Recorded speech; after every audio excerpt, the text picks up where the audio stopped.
9월 10일 토요일입니다. 잘 지내고 계시죠? 추석 연휴이지만은 내일은 또 주일입니다. 하나님 앞에 아름다운 예배를 드리기 위한 준비를 잘 해야 될 줄로 믿습니다.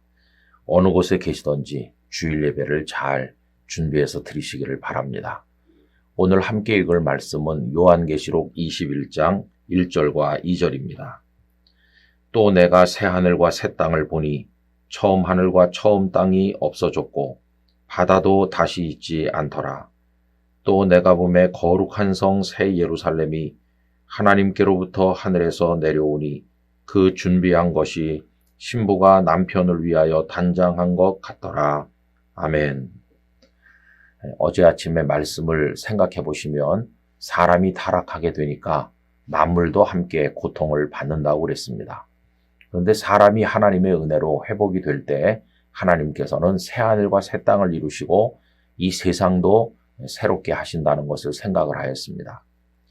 여러분, 오늘 본문에도 보면 하나님께서 새 하늘과 새 땅을 회복시키시는 말씀이 나와 있는데 다시 한번 우리 생각하면서 읽어보겠습니다. 또 내가 새 하늘과 새 땅을 보니 처음 하늘과 처음 땅이 없어졌고 바다도 다시 있지 않더라. 또 내가 보매 거룩한 성 새 예루살렘이 하나님께로부터 하늘에서 내려오니 그 준비한 것이 신부가 남편을 위하여 단장한 것 같더라. 이렇게 말씀하였습니다.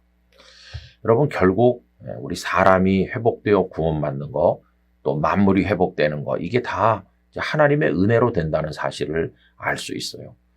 사람이 구원받는 것도 도덕적 노력이나 율법적 선행으로 이루어지는 것이 아닙니다. 하나님께서 은혜를 주셔야 되는 거죠. 땅에 붙어 사는 우리는 하늘에 계신 하나님께로 도달하는 방법이 없습니다. 그래서 하나님께서 위로부터 우리에게 은혜를 내려주셔야만 합니다. 외삼촌 라반의 집으로 도피해서 가던 야곱의 이야기를 자주 말씀드리는데요. 야곱이 그 들판에서 누워 잠들었을 때 하나님의 사닥다리가 하늘로부터 내려오는 것을 꿈속에서 보았죠. 그리고 하나님의 사자가 내려왔다 올라갔다 하면서 그를 지키지 않았습니까? 사다리를 내려주시는 이유는 자주 말씀드린 대로 사람이 사다리를 세울 수 없으니까 하나님이 내려주시는 것이고, 또 우리가 올라갈 힘이 없기 때문에 하나님의 사자가 내려오도록 하신 것이죠. 결국 위로부터 우리에게 은혜가 임함으로 우리는 구원을 받게 되어 있어요.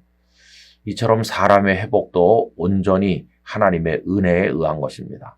마찬가지로 이 자연의 회복도 하나님의 은혜로 된다는 사실을 알 수 있어요.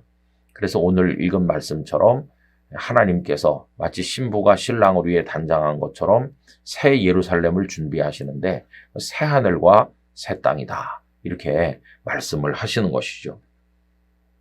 거룩한 성 새 예루살렘이 하나님께로부터 하늘에서 내려오니 마치 은혜의 사다리가 내려오듯이 새 예루살렘, 새 하늘과 새 땅도 하나님께로부터 내려오는 것이에요.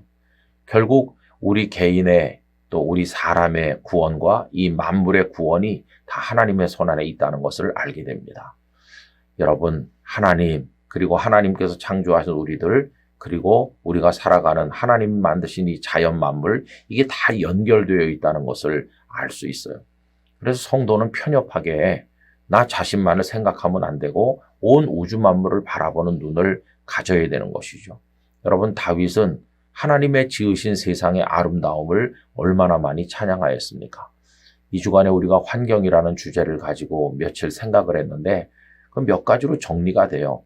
하나님 만드신 세상을 기뻐하고 그 창조주 하나님을 찬송해야 된다. 그 안에서 절제하면서 이 자연을 아끼고 사랑해야 된다.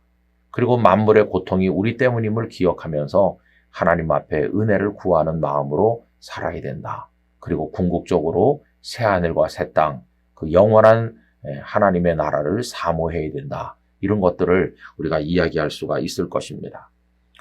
여러분, 예전에 개발 원리가 주를 이룰 때는 신앙마저도 자연을 인간을 위해서 하나님이 주신 것으로만 인식하고 이용의 대상, 착취의 대상으로 생각하는 경향이 있었습니다. 그러나 요즘의 깨달음은 이게 다 연결된 운명 공동체처럼 되어 있다는 것을 알게 되는 거죠. 만물이 고통하면 사람도 같이 고통할 수밖에 없고 만물이 망가지면 사람도 거기서 끝난다는 것을 깨닫게 됩니다. 사람의 행복이 자연 만물의 행복과 연결되어 있음을 생각을 한다면 우리 하나님의 뜻을 바라보면서 살아가야만 될 것입니다. 이 세상을 아름답게 하는 일에 조금이라도 참여하는 우리가 되어야 되겠습니다. 그리고 늘 하나님을, 이 자연을 보면서 찬양하는 마음을 가지기를 원합니다. 주 하나님 지으신 모든 세계, 내 마음속에 그리워볼 때 찬송하면서 그 위대하신 하나님의 영광을 늘 송축하는 성도로 우리 모두가 살아가기를 간절히 기원합니다. 온 세상의 창조주가 되신 아버지 하나님, 그 안에 저희들을 지어서 살게 하셨습니다. 창조의 세계가 하나님을 찬송하는데 인간은 욕망을 가지고 하나님을 대적하면서 창조 세계를 망가뜨려 왔습니다. 저희의 어리석음을 용서하여 주시고 이제는 하나님의 회복의 세상을 바라보면서 이 하나님 주신 대자연의 아름다움 속에서 하나님을 찬양하는 성도로 절제하고 하나님을 바라보며 살아가게 하여 주옵소서. 우리 곁에 피어있는 꽃 한 송이에도 나무 한 그루에도 하늘에 떠가는 구름 한 조각에도 감사하며 대기의 싱그러운 공기를 숨쉬면서 하나님 앞에 기쁨으로 살아가게 하여 주옵소서. 추석이 되었습니다. 성도들의 마음의 기쁨과 평강을 더하시고 명절에 인간적 즐거움에 도취되지 말고 내일 하나님 앞에 예배하는 일에 최선을 다하게 하여 주시옵소서. 예수님의 이름으로 기도하옵나이다. 아멘.